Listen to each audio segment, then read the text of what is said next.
Trae Young is not just a point guard, he is Atlanta's entire offensive operating system. The ball starts with him, the action bends around him, and almost every possession depends on his decision.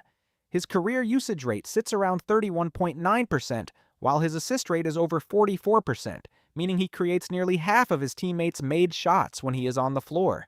That is absurd control for a guard his size. He launches deep threes, manipulates traps, lives at the free throw line, and still keeps his true shooting around the high 50s despite one of the hardest shot diets in the league. But the other end is where the bill comes due. At 6'1" and roughly 164 to 180 pounds, he becomes a target in switches. His defensive metrics have repeatedly fallen near the bottom tier.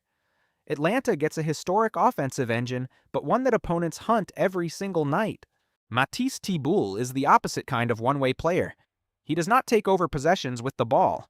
He damages them without touching it. At his best, he is a defensive trap disguised as a wing jumping passing lanes, blocking jumpers from behind and turning ordinary ball movement into panic. Per 36 minutes, he has produced over 2 steals and 1 block, a rare combination for a perimeter defender.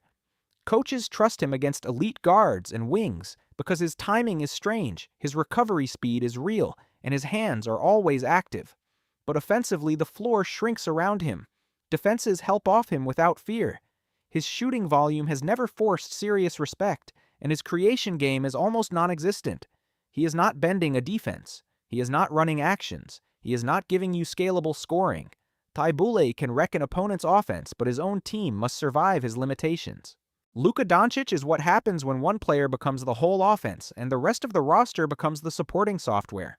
His usage regularly lives in the mid-30s, and his assist rate sits above 40%, which means he is not just scoring. He is choosing who gets to score next. Step-back threes, bully ball post-ups, slow-motion pick-and-roll reads, cross-court passes through traffic, everything runs through him. His offensive BPM has reached superstar territory, and even with brutal shot difficulty, his true shooting stays strong because he controls pace like nobody else. But that level of control has a cost. On defense, Luka is not a total disaster, but he is not consistent either. Faster guards can turn the corner on him. Transition possessions expose him. Off-ball focus comes and goes. He has the body to survive matchups, but the energy is spent on offense first. That makes him brilliant, but clearly tilted. Herb Jones is the kind of defender who makes offense feel crowded before the play even develops. He guards lead guards' wings and small forwards without needing the scheme to protect him. His value comes from details most casual viewers miss: sharp closeouts, clean screen navigation, early rotations, long arms in passing lanes, and contests that somehow avoid fouls. He averages real steal production for a wing, adds weak side rim contests, and gives coaches a matchup answer when the other team's best scorer starts hunting switches. But the problem is clear on the other end. Herb is not a natural shot creator. His scoring volume is low, his pull-up game is limited, and when the jumper is not falling, defenders are happy to leave him alone. He can cut, run, finish, and hit occasional spot-ups, but he does not bend the floor. His defense travels everywhere. His offense still needs help. Bradley Beal's prime was built on pressure.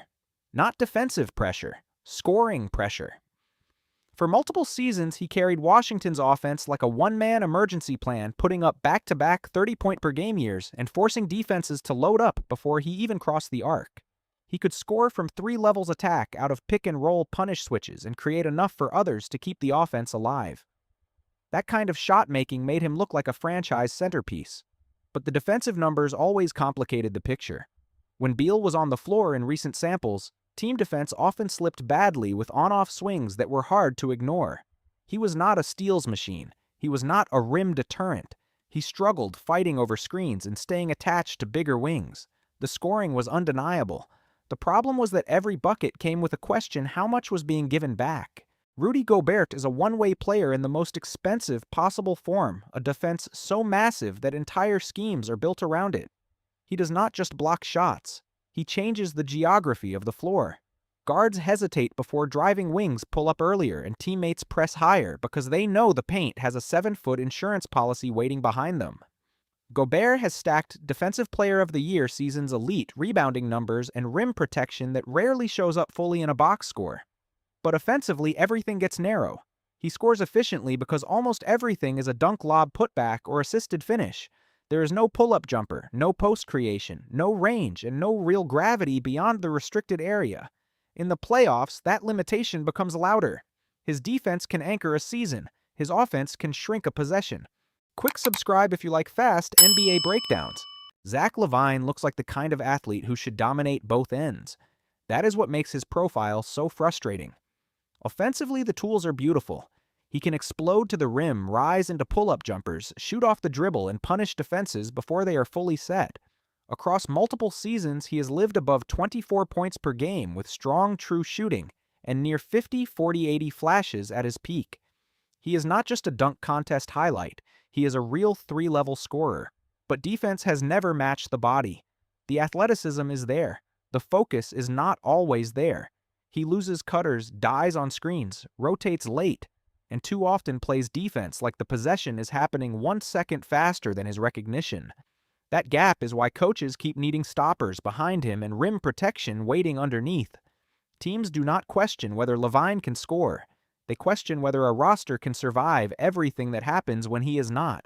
Mitchell Robinson is what happens when a player's value is brutally clear and brutally limited at the same time.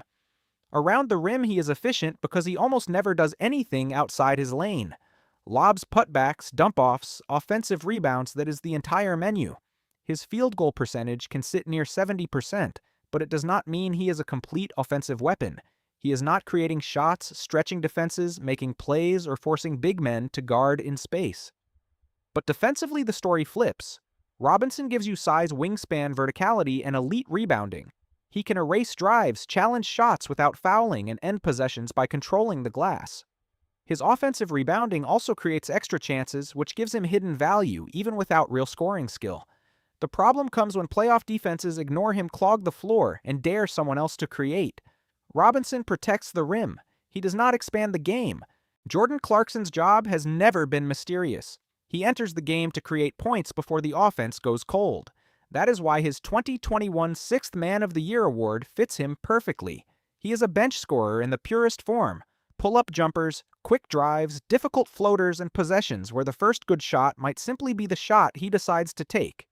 His usage has often sat in the low to mid-20s high for a reserve, because second units need someone willing to manufacture offense without structure.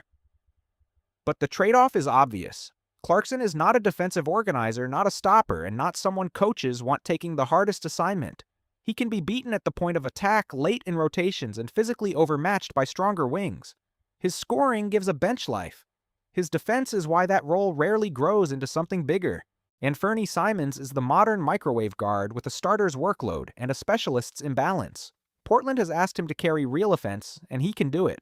He scores around 20 a night, fires a huge share of his shots from three, and creates pull-up looks without needing every possession scripted for him. When his jumper is rolling, the defense has to chase him high above the arc, which opens lanes and creates secondary playmaking chances. But the defensive side has been a recurring warning label. At 6'2", he gives up size and switches struggles fighting through screens and does not create enough steals or blocks to offset the physical disadvantages. The numbers have often placed him near the bottom tier defensively, and Portland's team defense has usually felt the damage in long, ugly stretches against serious NBA lineups. Simons can power an offense for stretches. He just cannot protect the other half of the game when opponents attack him directly. Tony Allen made the league accept a strange bargain, almost no offense, but defensive violence every night. He averaged just 8.1 points and 1.3 assists for his career, and defenders often ignored him in the half-court because his shooting never scared anyone. Spacing got tighter when he was on the floor. Opponents helped off him without hesitation, but Memphis did not use him to fix offense. They used him to ruin yours. During the grit and grind era, Allen guarded elite guards and wings with relentless pressure, strong hands, and physical containment that made clean possessions feel uncomfortable. He fought through screens, disrupted timing, and turned isolation scorers into frustrated jump shooters. In playoff matchups, his role became even clearer. Take the hardest perimeter assignment and survive everything else. Tony Allen was not balanced. He was a defensive weapon so sharp that teams accepted the offensive damage. Lou Williams turned bench scoring into a permanent NBA identity. 3 Sixth Man of the Year awards do not happen by accident. They happen because a player can walk into a broken possession, take the ball, and create something before the offense completely dies. Lou lived in that space. Isolation pull-ups, foul baiting, late clock floaters, quick pick-and-roll reads. He gave second units a creator who could score like a starter without needing a starter's role. At his peak, he was dropping 20 points a night off the bench and making chaos look organized. But defensively, teams always knew where to attack. At 6'1", he was small and switches limited as a contest player and usually hidden on the weakest offensive threat. Lineups around him needed bigger wings and rim protection to cover the damage. Lou Williams was a bucket machine, but the other end was never part of the sales pitch. One-way players are not always failed players. Some became stars. Some became specialists. Some became problems coaches had to hide. But in the NBA, the truth is simple. If you dominate only one side, the other side eventually finds you.